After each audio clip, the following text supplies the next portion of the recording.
Ladies and gentleman, ಮಾಜಿ ಪ್ರಧಾನಿ H D. ದೇವೇಗೌಡರನ್ನ ಮತ್ತೊಮ್ಮೆ ರಾಜ್ಯಸಭೆಗೆ ಅವಕಾಶ ಸಿಗಬಹುದು ಅನ್ನುವಂತಹ ನಿರೀಕ್ಷೆ ಕೈತಪ್ಪಿದೆ. ಬಿಜೆಪಿ ಜೆಡಿಎಸ್ ಮೈತ್ರಿಯ ನಂತರ ದೇವೇಗೌಡರ ರಾಜಕೀಯ ಪ್ರಭಾವ ರಾಷ್ಟ್ರೀಯ ಮಟ್ಟದಲ್ಲೂ ಹೆಚ್ಚಾಗಿತ್ತು. ಆದ್ರೆ ರಾಜ್ಯಸಭೆ ಟಿಕೆಟ್ ಸಿಗದೆ ಹೋಗಿದ್ದಕ್ಕೆ ಮೈತ್ರಿಯಲ್ಲಿ ದೊಡ್ಡಗೌಡರಿಗೆ ಬಿಜೆಪಿಯಿಂದ ಅನ್ಯಾಯ ಆಯ್ತಾ, ಇಲ್ಲ ದೇವೇಗೌಡ್ರೆ ಬಿಜೆಪಿಗೆ ಶರಣಾದ್ರ, ಯಾರದ್ದೋ ಮಾತಿಗೆ ಗೌಡ್ರು ಮೌನವಾದ್ರ? ಈ ಎಲ್ಲಾ ಪೊಲಿಟಿಕಲ್ ಅಪ್ಡೇಟ್ಸ್, ಬಿಜೆಪಿಗೆ ಗೌಡ್ರ ಶರಣಾಗತಿ, ಪ್ರಾದೇಶಿಕ ಅಸ್ಮಿತೆಗೆ ಕೊಡ್ಲಿ ಏಟು. ವೀಕ್ಷಕರೇ, ನೆಲ ಜಲ ಭಾಷೆಗಾಗಿ ಪ್ರಾಮಾಣಿಕ ಪತ್ರಿಕೋದ್ಯಮ. ನೀವು ನೋಡ್ತಾ ಇದ್ದೀರಾ ಫೋಕಸ್ ಟಿವಿ. ನಾನು ಸ್ಥಿತಾ.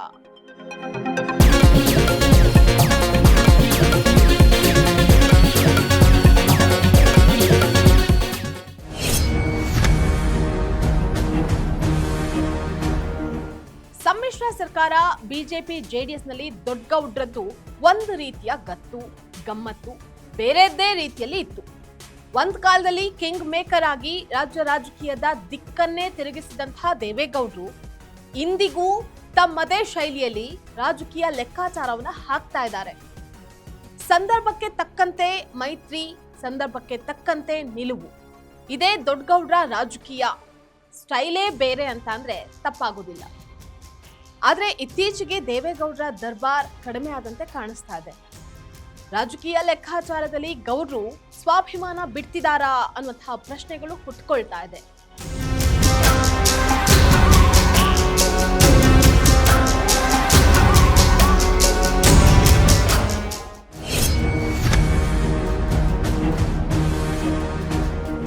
ರಾಜ್ಯಸಭಾ ಟಿಕೆಟ್ ವಿಚಾರಕ್ಕೆ ಸಂಬಂಧಪಟ್ಟಂತೆ ರಾಜ್ಯ ರಾಜಕೀಯದಲ್ಲಿ ಹೊಸ ಚರ್ಚೆಗೆ ಕಾರಣವಾಗಿದೆ.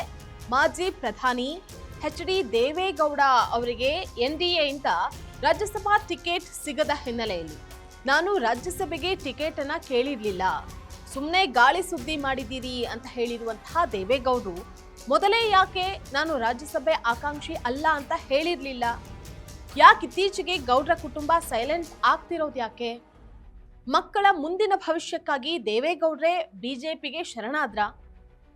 ಗೌಡ್ರ ಗತ್ತು ಯಾಕೆ ಕಡಿಮೆ ಆಗ್ತಾ ಇದೆ ಎನ್ನುವಂತಹದ್ರ ಚರ್ಚೆ ರಾಜಕೀಯ ವಲಯದಲ್ಲಿ ಚರ್ಚೆಗೆ ಗ್ರಾಸವಾಗಿದೆ.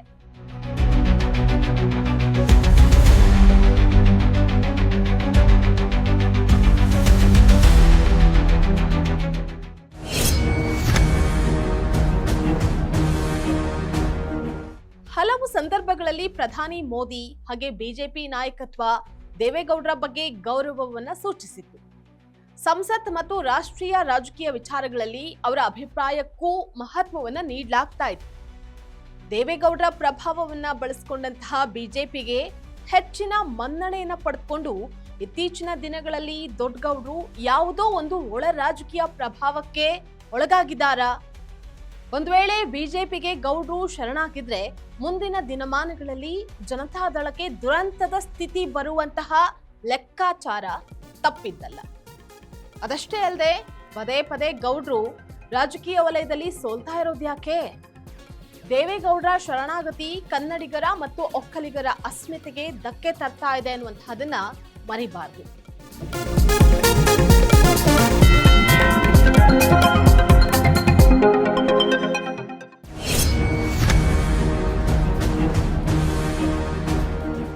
ಹಳೆ ಮೈಸೂರು ಭಾಗದಲ್ಲಿ ತಮ್ಮದೇ ಹವಾ ಸೃಷ್ಟಿಸಿರುವಂತಹ ದೇವೇಗೌಡರು ಜೆಡಿಎಸ್ ಬೆಂಬಲಿಗರ ಮತಗಳನ್ನ ಬಿಜೆಪಿ ಅಭ್ಯರ್ಥಿಗಳಿಗೆ ವರ್ಗಾವಣೆಯಾಗಿದ್ದು ಮೈತ್ರಿಗೆ ದೊಡ್ಡ ಲಾಭವಾಗಿ ಪರಿಗಣಿಸಿದ್ದು ನಿಮಗೆಲ್ಲ ಗೊತ್ತೇ ಇದೆ.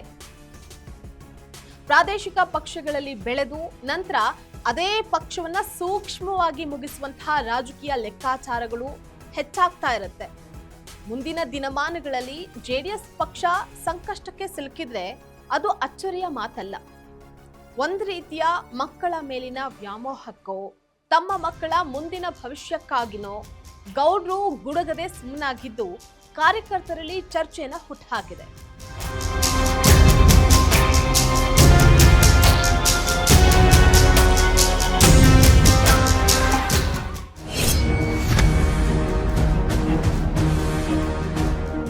ಕೆಲ ಜೆಡಿಎಸ್ ಕಾರ್ಯಕರ್ತರು ಮೈತ್ರಿಯಿಂದ ಬಿಜೆಪಿಗೆ ಲಾಭ ಆಯಿತು, ಹಾಗಿದ್ರೆ ದೇವೇಗೌಡರಿಗೆ ರಾಜ್ಯಸಭೆ ಅವಕಾಶವನ್ನ ಕೊಡಬೇಕಾಗಿತ್ತು.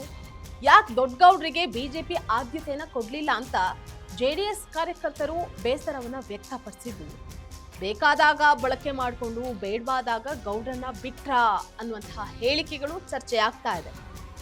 ಕರ್ನಾಟಕದ ಸಮಸ್ಯೆಗಳ ಬಗ್ಗೆ ರಾಜ್ಯಸಭೆಯಲ್ಲಿ ಮಾತನಾಡಬಲ್ಲಂತಹ ಹಿರಿಯ ನಾಯಕ ದೇವೇಗೌಡ. ರಾಜ್ಯದ ನೀರಾವರಿ, ರೈತರು, ಕೇಂದ್ರದ ಅನುದಾನ ಸೇರಿದಂತೆ ಹಲವು ವಿಷಯಗಳಲ್ಲಿ ಅವರಿಗೆ ದೀರ್ಘಕಾಲದ ಅನುಭವ ಇದೆ. ಹೀಗಿರುವಾಗ ರಾಜ್ಯದ ಪ್ರಾತಿನಿಧ್ಯತ್ವಕ್ಕಾಗಿ ಅವರಿಗೆ ಅವಕಾಶವನ್ನ ಕೊಡಬಹುದಾಗಿತ್ತು. ಆದರೆ ದೇವೇಗೌಡರು ದೊಡ್ಡ ಮಟ್ಟದಲ್ಲಿ ಫೈಟ್ ಮಾಡಲಿಲ್ಲ. ಯಾಕೆ? ಪ್ರತಿ ಹಂತದಲ್ಲೂ ಬಿಜೆಪಿಗೆ ಜೆಡಿಎಸ್ ಸೋಲ್ತಾ ಇರೋದು ಯಾಕೆ? ಬಿಜೆಪಿಗೆ ದೇವೇಗೌಡರು ಶರಣಾಗತಿ ಆಗಿದ್ದೇ ನಿಜವಾದ್ರೆ ಅದು ಪ್ರಾದೇಶಿಕ ಅಸ್ಮಿತೆಗೆ ಕೊಡಲಿ ಇಟ್ಟು ಕೊಟ್ಟಂತಾಗತ್ತೆ.